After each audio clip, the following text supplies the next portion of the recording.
Hi, everybody. Welcome. Good to see you all.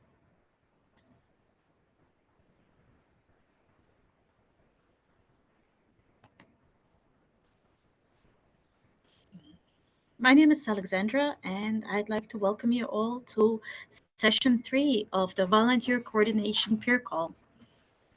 Um, Sawyer is the co presenter for today, and we're going to wait about 2 more minutes and then jump in because, it's Hanukkah happening. We're probably having a party somewhere.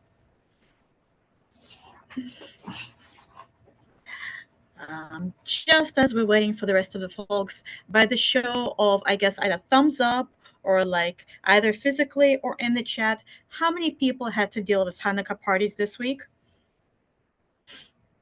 Whichever one. Yeah. Shari's like, oh my God. Sora's like, great. Yep. All right. Since we're in the volunteer group, how many people had to run the Hanukkah party? This week, I ran 3 Hanukkah parties because why not? The more the merrier. I can very see briefly people know me as like, holy moly, why 3? Well, we did a Hanukkah party, or rather a holiday party, for the kids in need from the local migrant shelter. And we did our lights. And then the Grinch came and tried to steal the menorah, but didn't work out because Santa kind of, knocked them down with the gifts. And then, of course, we did one for the older adult community. And then we also did on the same day yesterday for the early childhood and kids space. My goodness. Talk about impact. Oh, speaking of talking about impact, we're going to be doing that today. You guys are in the right place if that's what you want to talk about. All right, it's 2:05. How does it feel if we get started? Yeah? Awesome. So, we are going to be talking about volunteer metrics and impact. Sora is gonna just pop on the presentation in a few seconds, and in the meantime, I'm going to make the official introductions of who I am, who Sawyer is, who you guys all are. My name is Alexandra. I'm the Director of Volunteer Services for Riverdale Y in the Bronx. I have short hair and I wear glasses. I typically go with something purple on my body. At least my glasses are purple today. I've got Sawyer presenting the JCC resources, the man with the best technology because my tech decided to go, why not? And the point of today is really to talk about how do we measure what we do? Because as volunteers, we are doing a tremendous, rather, as volunteer management staff, we do a tremendous amount of stuff. And then sometimes when you're done with those 3 or 4, however many parties and whatever many meals you deliver and whatever much, you go, oh my God, did I actually do anything? Or all I did was just run around. So this is the agenda for today. We are going to do a previous call recap. We'll talk about the metrics and impact. We'll do a breakout session when we see what works, what doesn't, and then we're going to just chat. I think that's the best way. All right, so let's pop on the previous call recap on our screen. Previously, what we talked about was volunteer recruitment. We talked about how to recruit, which is the first thing. You obviously need a plan. What kind of help do you need? What does your organization need? We talked about policy. For example, what kind of policies we already have on the books, and do they help or hinder our volunteerism?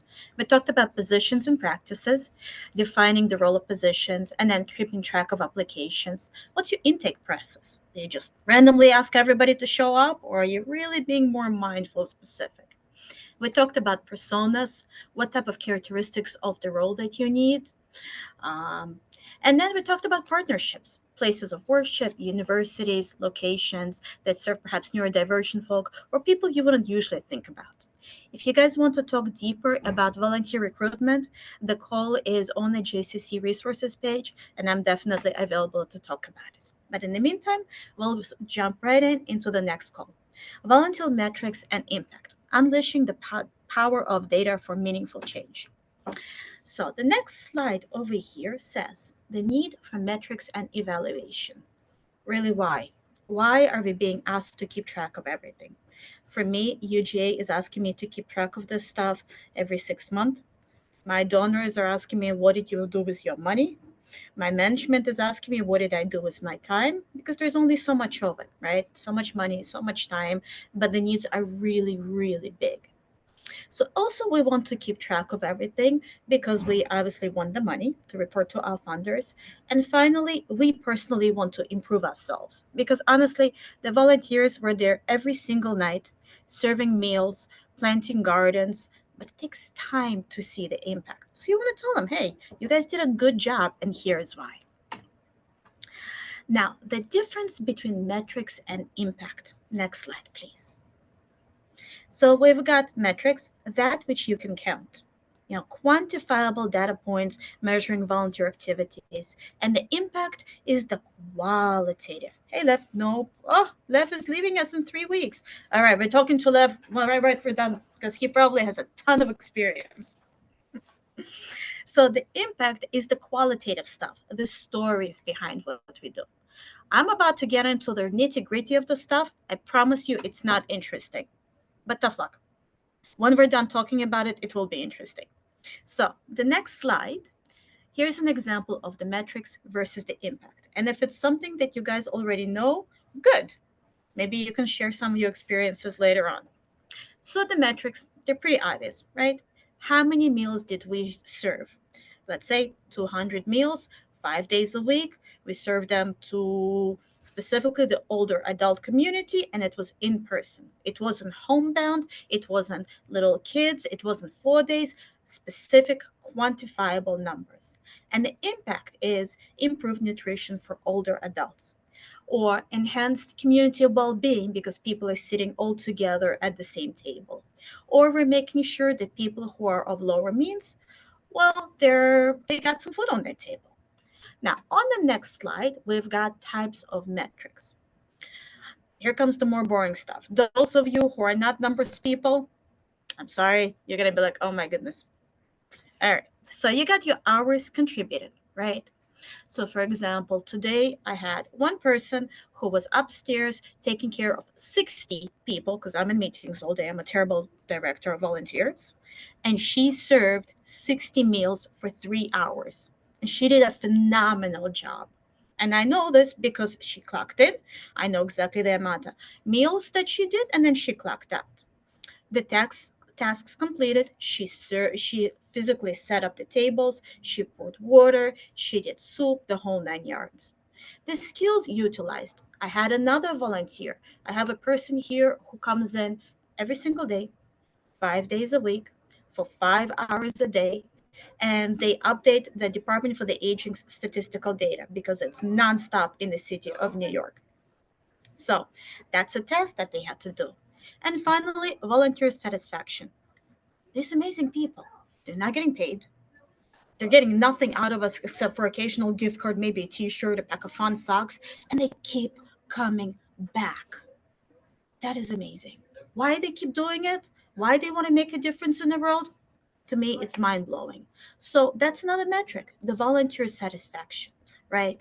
What's the feedback? Are we open to receiving the negative feedback? Yeah, I'm pretty awesome, but also maybe I could do something better, right? Or that one on one interview, what worked, what didn't. Maybe this person has some friction with that person and they want to quit.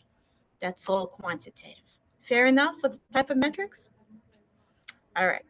Now, the next one here, the next slide is going to be the most important one for me, and that is the value of volunteer time. Because frankly, my management, they're going to be like, wow, you did 160,000 hours or whatever the number I come up with in a year. It doesn't mean anything to anybody. But when you put money on it, now we're talking. So there is a resource. It's called Independent Sector, and we have a link just on the bottom of the page. If Sori wants to pop it into the chat, then way you guys can look at it yourselves. This resource values the volunteer's time. And they're saying that a volunteer is valued at $31.80 per hour. Give me just a brief second. I'm just going to close the door. Hold on a second. So sorry, everybody. Hanukkah spirit is alive and well right next door to me. It just gets a little loud. So, In my case, right, my volunteer who did 5 hours a day for 5 days every single day, they're giving back the value of $795 a week back to my organization. With that type of a number, I'm comfortable going to the UGA. I'm comfortable going to my CEO. I'm comfortable going to my donors and the board of directors and saying, hey, can we get this person a trophy? They're amazing. Every single week, 52 weeks a month. This is a huge amount. Now, think about all of those volunteers who are giving back to you. What if you translate their time into money? How much did they add to your actual organization? You put that in a pretty report, and people will go, okay, maybe we should give the volunteer department some resources, time, money, I don't know, t shirt, gift card for Hanukkah. Hint, hint, right? All right. Next slide over here is the qualitative slide. And this one is the impact stories. You know, it's nice when you serve somebody food and they're not hungry. It was honestly really, really sweet that I had kids coming from Venezuela and watching the lighting of the Hanukkah lights. There was a gentleman, clearly a Latin American gentleman there, who really felt deeply in his soul when we did the prayer.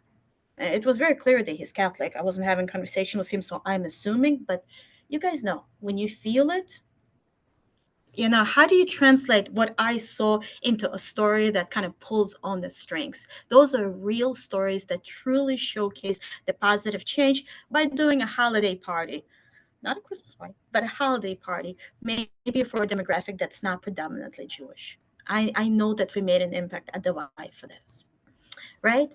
The other impact is tracking beneficiary changes. Somebody's homebound and they used to receive meals on heels, but it wasn't good quality, or maybe it wasn't kosher, or whatever the case is. And now my volunteers are delivering meals on heels from my kosher kitchen. I know for a fact the quality of food is amazing. And also, the volunteers are telling me, hey, the ceiling is peeling. We got to get the maintenance in there. Or, hey, this person has a doctor's appointment. Can we follow up with them? Right? The quality of life for the beneficiary is starting to increase. Our impact is truly visible. So, on the next slide, what I have here is outcome based evaluation planning chart. This is to track the impact. Now, so far, I've been talking about older adults and food sustainability, but I'm going to switch tracks and talk about young adults as being the beneficiary of our services. So, I have internships here at the Y, and I really want my young adults not just to give me service, but to walk away with something. So this form that you guys are seeing on the screen and that Sora was kind enough to pop into the chat to share with you, it allows you to really set up a good, whether an internship or a service learning experience over a long period of time, and then also track the outcome of what we're doing. So obviously you guys can read it, but I'll briefly look it over. What do you want participants to walk away with? Let's say if it's a 5 week older adult and in younger adult intergenerational experience. What do you want your young adults to walk away with? How to take photographs, how to talk to older adults. I don't know how to. What is elder abuse? Whatever it is, right? The experience of what experience or activity will give participant opportunity to achieve the evidence of success. So let's say if they want to learn older abuse, okay, we're going to have a workshop and we're going to pair them up with some older adults who either have seen it, unfortunately, through their own first hand experience, or have worked with other people or have friends who experienced this type of abuse and are comfortable talking, right? And then evidence of success. Let's say that we have a quiz or we ask our young adults to do some sort of presentation or something that we know for a fact that this worked. They understand what we're talking about. And then finally, hopefully, in the perfect world, in a year you come back and you talk to them, to your young adult cohort, and you say, hey, you guys still following up with the older adults? Do you know what that older adults abuse is all about? Are you intervening? Whatever the case is. Then you know that your impact is real because you're really tracking it. Unfortunately, I do have to admit that it is a ton of work. I usually get up to the point of evidence of success, and then the evaluation measure. I do my best, but like I have to be real. It's a ton of work. That's where you get other people to help you because we're volunteer professionals. We get volunteers and we delegate. All right. So let's look at the next slide. All of this put together. All right. I put here ABCs of volunteer metrics and impact framework. I got assess, benchmark, and communicate. Some of the KPIs, those are our numbers, are number of new volunteer hours, number of new volunteers, etc., etc. If those of you who are looking at this and you're going, wait a second, this looks so familiar. Where have I seen it before? Yeah, I totally took it from the UGA's grant because, as you guys know, it's that period of time. Of course, it's the time for us to write our grants because we don't have MLK to plan out.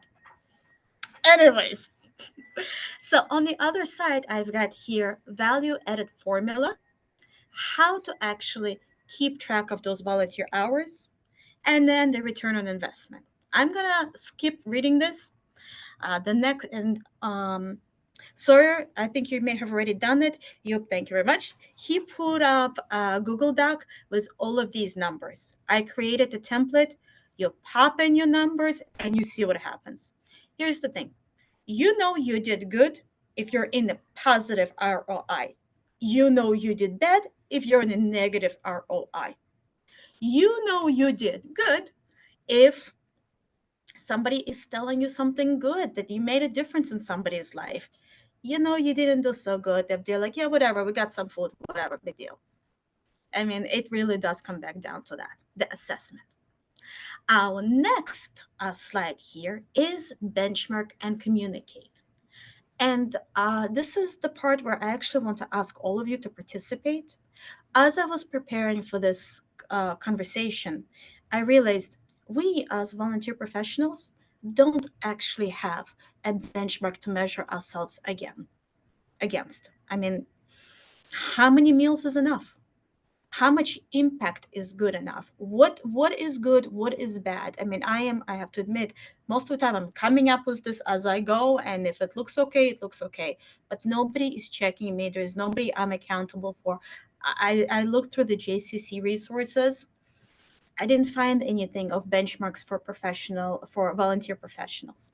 So let's go ahead and do a breakout session, and we talk for a few minutes benchmarking volunteer programs. What should be our industry standards and best practices?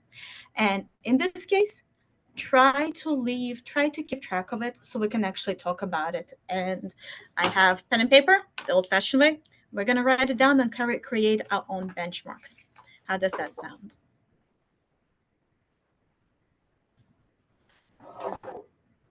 Thanks, Linda. That works. And if you guys are wondering why there are two Alexandras, it's because I have very special tech.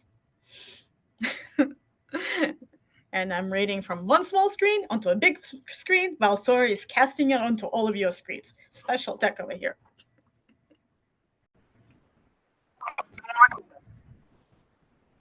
Hey, everybody. Welcome back. So, what do we think? Did we come up with any industry standards? Did we have a little bit of a quetch fest that we want to share all of our pain points on? Anybody wants to pipe on? That's it. Oh, Emily's going to the Hanukkah party. Go, go, go, go. Wishing you all the best and all the light. Bye, Emily. So, would anybody like to start sharing? I will, Alexandra. In our group, we kind of all talked about, well, one person said that they haven't had volunteers since COVID. So that was interesting, for the events that they have or they're supposed to have. Please. Sorry, my phone. We also talked about, we have somebody, oh, this was interesting. I thought this was interesting, and I think I'm going to maybe suggest this. Was shared that the committee members for arts and culture are required to volunteer for any of the events that they have. Did I get that right, Guy? Yes, for each program that we have a committee, and one of the requirements is you have to volunteer when the program is due. We also talked about, tracking for someone, was it for meals, Sydney? I'm not sure, but tracking miles and hours that need to be tracked. One person wasn't sure how to measure it, would like That to was know. Emily, sorry. Emily said that they tracked. Emily, oh, okay, yeah, go ahead. Yeah. Yeah, they track that. They need it for their funding. They have to hit certain numbers for their funding. One person shared that they're not really sure how to measure and they would love some ideas about the social action, or the social impact. Yeah, so I think, yeah, and we were also talking about how, you know, we're, well, I know for myself, I'm looking to get back to pre-COVID numbers of volunteers that we had. As my kind of standard or benchmark to, because every year you want to improve your metrics, and you always want to, you know, expand on your capacity. And, when you're looking at those pre-COVID numbers that you had, and then some of your programs haven't gone up to those levels yet, or some of your volunteer needs have not gone back up to those levels, we're looking to increase those numbers, so those are one of the standards we were looking at. Very interesting. Increasing the capacity. Yeah. Yeah, You increase know, capacity. we have so many needs, whether it is in arts and culture or our older adult center or our teen program, whatever it is. And we're always wanting to have more people to help us shuffle books, deliver meals, do a presentation on the arts, whatever that might be.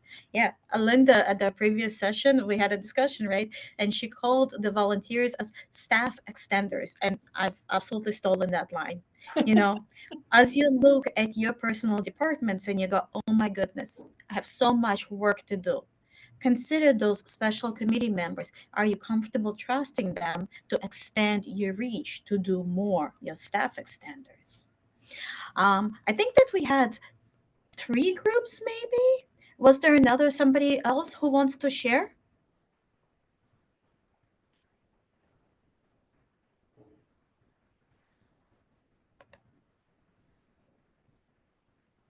Oh, all right. Well, maybe we had only two groups, and that's okay too. Well, I can tell you what was happening in my group, unless somebody wants to mention anything from my group.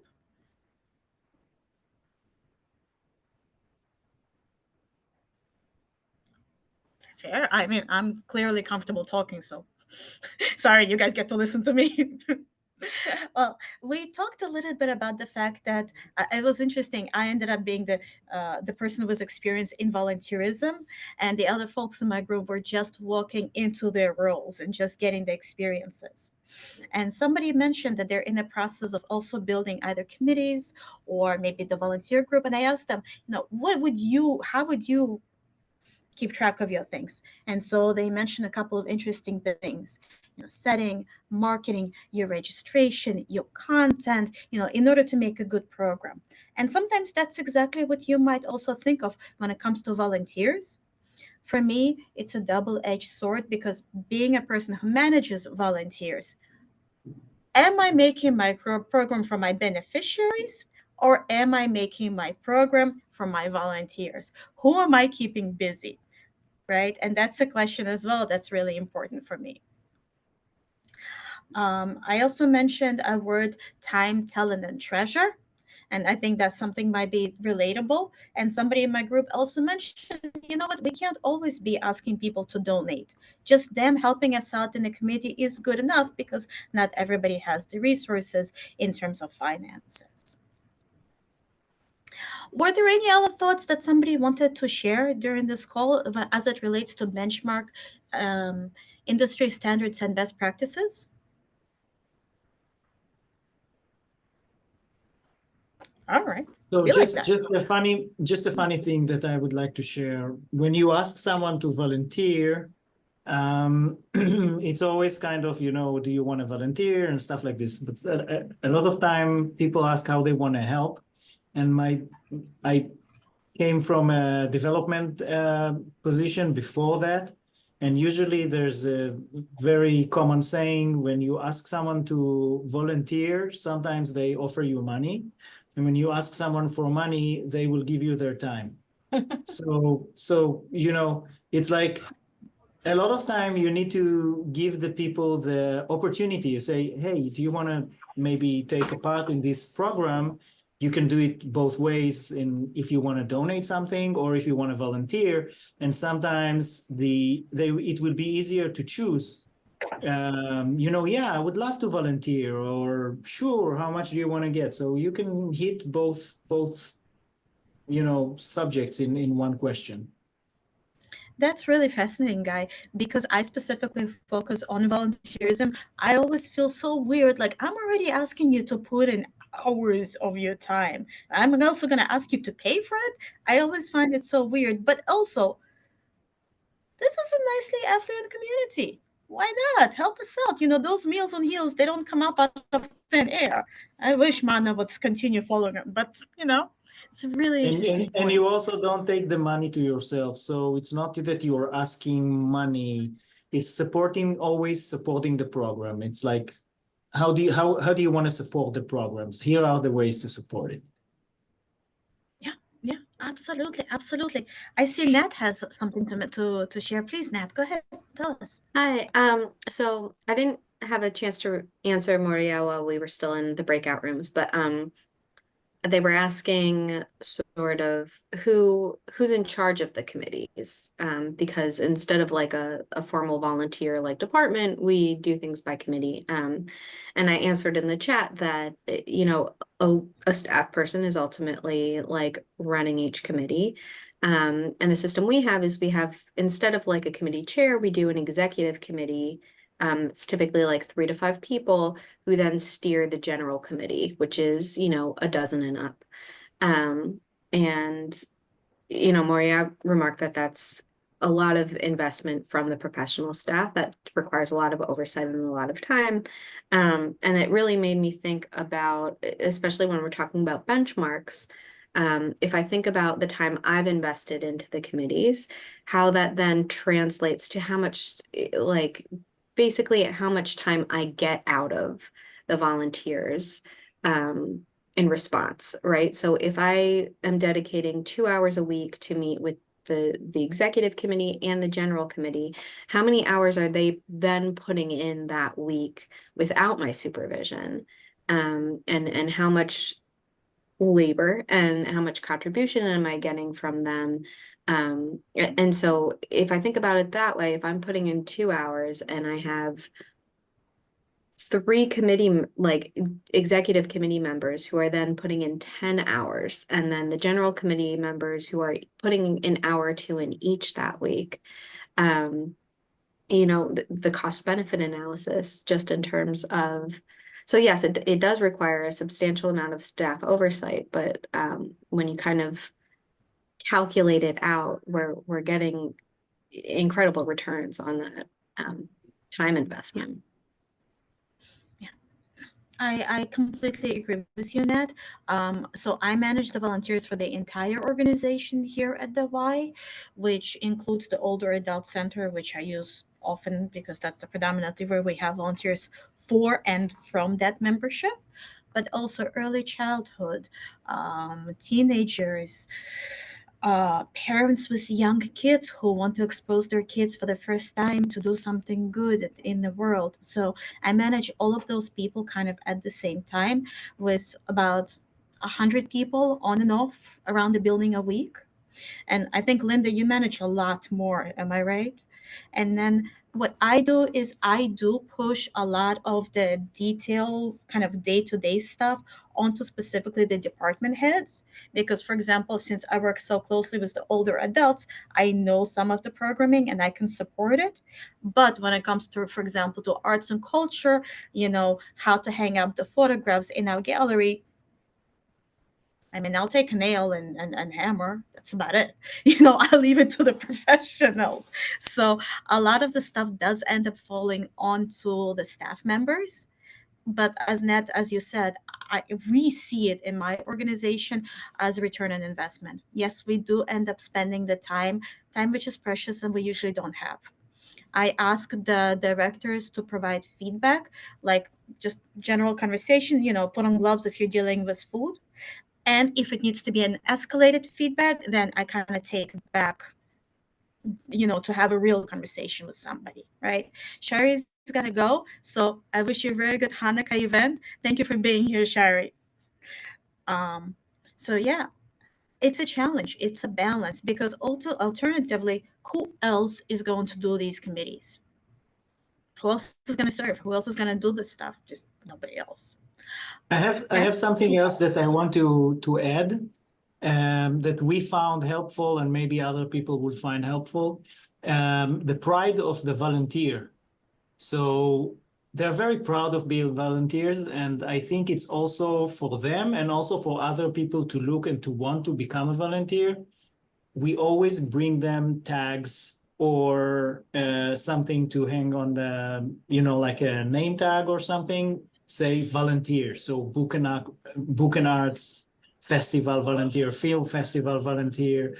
We are proud of them and they are proud of being it. And when they come, they first come to me and say, hey, do you have my necklace, do you have my tag? So it's also helping, it's also supporting, and it's also important. You talked about kids coming to volunteers, like a postcard or something saying them they're volunteers. Even kids, they would love to wear a tag saying volunteer. It's like, so yeah, just wanted to share. Thank you, guys. I completely see that. And I know some people who work with volunteers also agree the SAG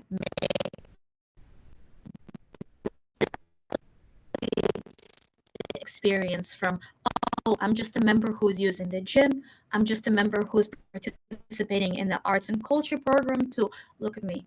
I am more than that. I own this program. The sense of ownership allows me to suggest ideas and to be more creative and to really ultimately make it more member run versus staff run. We have about 15 more minutes, and I want to respect everybody's time. So please, before we wrap up, I'd love to hear anything at all that you guys want to share. Doesn't have to be volunteer related, could be committee related, or you have a new puppy, whatever it is that you guys want to share.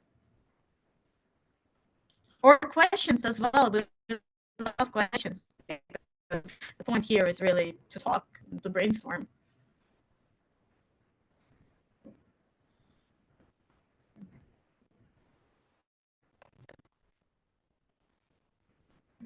I'll just share that what you said earlier about the stories are so important. And sometimes they're hard to get, not hard to get, but like you really have to be talking to people and volunteers because that's when you get their stories, that's when you get feedback from them. Whereas, sending them a survey about something might not capture how they feel, or how it made them feel, as much as talking to them one-on-one about it. And I always find that, recently I had someone that was recently retired and she's been getting, she hit the ground running as far as helping and volunteering. And she said that she really found a home here, at the JCC, and she found a place that she feels comfortable coming and being involved and helping. And it was really helpful for her because after retiring, she really wanted to feel connected to something again.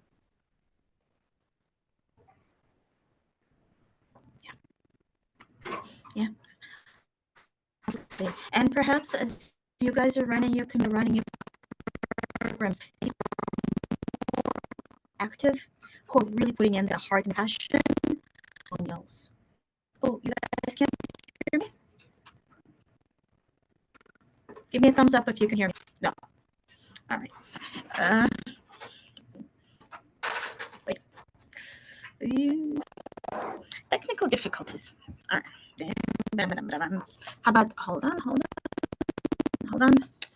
it. I'll go ahead and speak while you're figuring it out, if everyone can hear me. But Yeah. I just wanted to submit a personal anecdote, which is my grandmother volunteered for her JCC under court order. It was her way out of a traffic violation. And I think they just had her, at the front desk as a greeter. And she enjoyed the experience so much, and it was such a great opportunity, sort of a new social world for her as well, that she continued volunteering really for as long as she was physically able, because it was just, she really appreciated the community aspect, but also I think like similar to what somebody was saying, like a lot of pride in the work she was doing, and the feeling that she was serving her community. So take them as they come, I guess. But Well, sometimes I find myself, someone will share something with me, and I think to myself, oh my gosh, I have to remember I this. I think my have to like camera's messing write it with down my- right away. Oh, I'm sorry, Alexandra.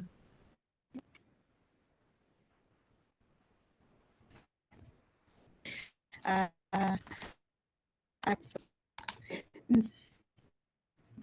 don't know if you guys can hear me. I'm frozen.